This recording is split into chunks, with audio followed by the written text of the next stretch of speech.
All right, YouTube, how do you feel about working an hour for Israel? You see, the government is, as usual, renewing its yearly foreign aid to the state of Israel. I'm going to read this here for you. No reason to expound upon it until I've actually link in the description. You want to read it yourself. Make sure it's not. Just don't take my word for it. We are preparing to sign a memorandum of understanding with Israel to provide the largest single package of aid to any country in the history of the United States, a White House official told Reuters. As many as 83 out of 100 U.S. senators signed a letter calling on President Barack Obama to increase foreign aid to Israel and to immediately sign an agreement on a new defense package. See, the Israelis want more. The letter was drafted by Republican Senator Lindsey Graham. Oh, what a fucking surprise that is. And Democrat Senator Chris Cohens, and was signed by 51 Republicans and 32 Democrats, including Republican presidential candidate Ted Cruz.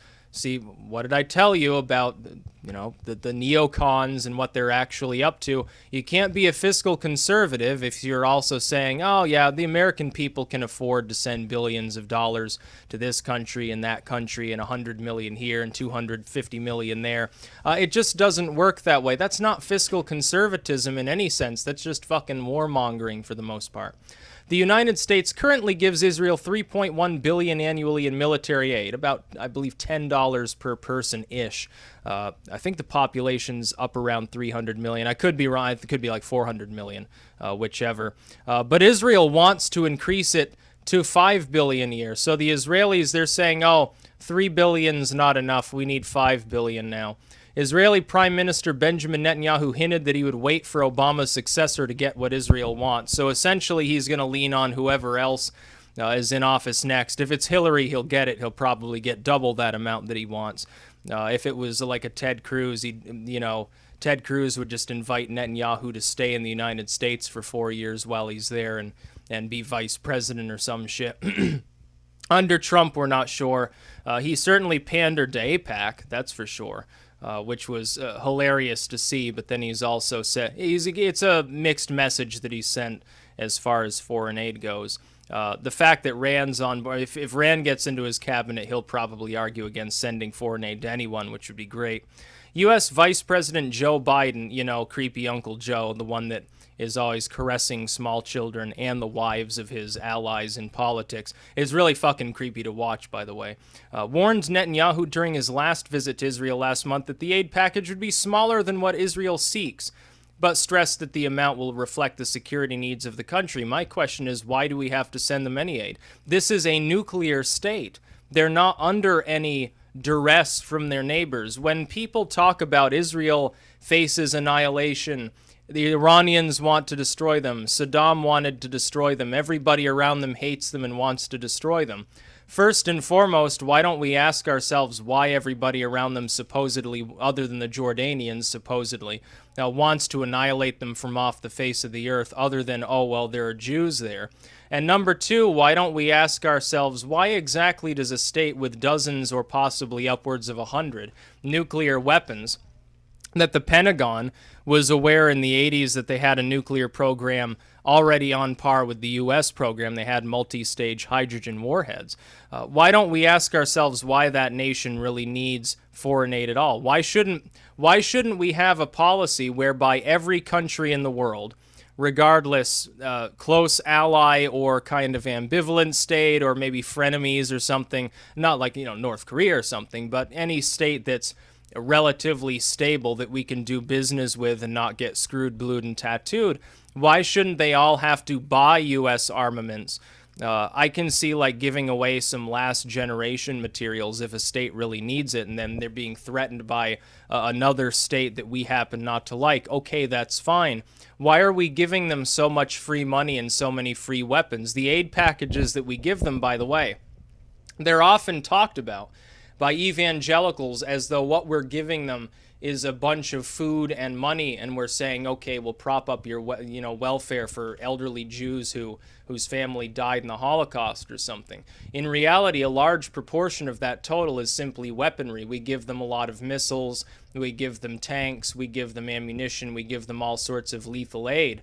And by the way, our own laws make it clear we're not even really supposed to be giving them aid. The only thing that allows us to give them aid at all is the fact that they haven't publicly declared that they're a nuclear state, and the U.S. government hasn't pressed the issues. Under our laws, if a nuclear state hasn't signed the Non-Proliferation Treaty and Israel hasn't, we're not supposed to be granting them any form of aid. Further, these aid packages are often designed as loans that are simply immediately forgiven. That means that we loan them money, the state of Israel pays no interest, they pay nothing back, and we just write it off. Specifically because there's a legal problem with simply granting this state large amounts of money because of our membership in the UN, because of our own treaties and obligations. Essentially, the politicians here do that. They simply loan the money, but it's actually a de facto grant. They never actually have to pay a penny back. Why are we giving them any aid? Why are we also giving aid to the nuclear state of Pakistan, which doesn't really need our money per se? Although I will say this, the state of Pakistan, for all of its faults, run as it were by extreme religious zealots, which constantly perturbs the state of India and vice versa, the Indians to the Pakistanis, in a relatively unstable flash zone with a contested border, three-way between Pakistan, India, and China. At least states like Pakistan, they use most of the aid on social development. They don't simply funnel it all into their militaries. The state of Israel does. That's why you see ads on Fox News where some obviously Jewish individual is telling you, oh, all these old and out-of-work Israelis are starving. They need your help. Send your gift box of food to these Jews. You know, you're not supposed to send them like pork and beans and dried bacon and stuff like that, obviously. It's got to be kosher. But send your food aid and then write this check and donate to save these hordes of starving Jews.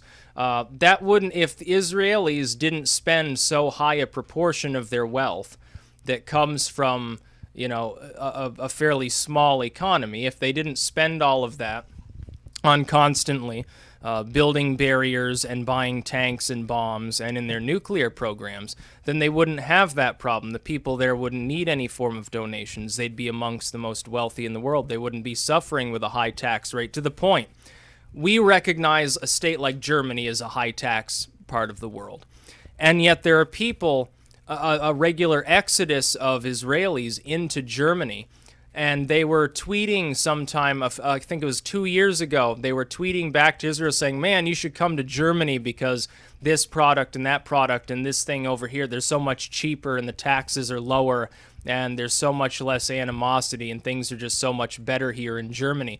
Can you think of it? You've got people who like fled Europe in the first, they're like, oh, fuck, the Nazis are going to kill us. They're moving back to Germany to form Jewish communities there to escape the high tax and unstable policies of the state of Israel. By the way, most of the countries in the world, they fully understand that the state of Israel is in some ways the arbiter of its own misfortune. Their constant haranguing, the building of settlements, the discrimination against Arab citizens and against the Palestinians there within contested regions, that the state of Israel still wants to force them out, kill them all off, and settle.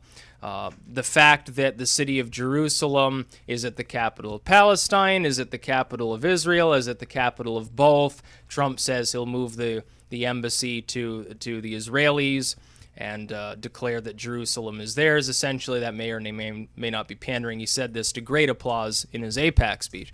All of these different issues, combined with the fact that they have a weaker social system because they spend so much on bombing people all the time, I can understand why some of their neighbors might be a little bit nervous about their continued presence there, especially since they have a nuclear program. And it's not like Kim Jong-un, oh, we conducted a nuclear test underground. It may or may not have even worked.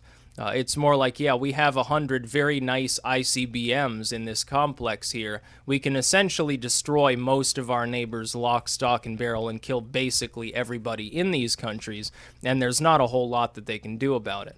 I'm scratching my head trying to understand how somebody can say, I'm a fiscal conservative, and then they want to send $5 billion a year to a foreign state. I'm scratching my head at how people who claim to be like evangelicals don't even understand the Bible enough to understand that the state of Israel is a secular state. It's not a biblically run Bible-based utopian la land where Noah and Moses and Solomon are all still dancing around, and people still, they bathe one another's feet constantly, and they live in tents and herd camels. Israel it's an urbanized society. They still think that it's like ancient. It would be like going to Italy and wondering why Rome had skyscrapers and why there weren't like pagan statues and people wandering around in robes speaking in Latin or something. That's just not the way that it works. They have this fascination, a morbid fascination, with wanting to see the Israeli culture be like theocratically run by laws that were developed thousands of years ago. That's just not the way that it works. And these same people will then say, oh, it's also the only democracy in the Middle East, which, number one, isn't true at all. Number two, well, was it a democracy back thousands of years ago when it was run by a bunch of religious theocrats, patriarchs, and kings? That doesn't make a whole lot of sense. I thought you wanted this state to be like authentic Jewish homeland where everybody still wanders around out in the desert farming goats or whatever and waiting for the manna to come down. That's not the way that Israel works. No, I don't think that we should send foreign aid to anybody who's not fully deserving of it. If we're going to send foreign aid to a state that has nuclear weapons and hasn't signed the Non-Proliferation Treaty, then it should be in the form of a loan. If they sign the NPT and they allow weapons inspectors and they declare their stockpile and they let the world know specifically what they've got, which it destroys the Samson option, but they need to do that, then the grants can start again anew. But it shouldn't be, military. Why should we be giving military weapons to a state that already has next generation military equipment? Their sophistication, their level of military technology is on par with a state like the UK or France. Well, I don't see us sending them billions and dollars of military aid saying, oh, well, if we don't protect them, then somebody's going to wipe them off the face of the earth. Because they're nuclear states. Nobody's stupid enough to attack them, other than some terrorists. Well, the Israelis get attacked by them too. So do we. So does everybody. Even the Russians get attacked by them now. That doesn't mean that we immediately say, well, we're going to send you $1 billion in Kevlar armor, and we're going to send you a shipment of F-16s and a shipment of A-10s too, just so your enemies are really terrified, and all of this ammo and everything else that we've been sending the Israelis. It's just not necessary. They can pay for these goods on their own if they have the inclination to do so. Until then, no, we shouldn't be wasting taxpayer money propping up other states. They need to solve their own problems through diplomacy, preferably, which Israel has been reluctant to do, or as a last resort through military efforts if they really feel the need to do so.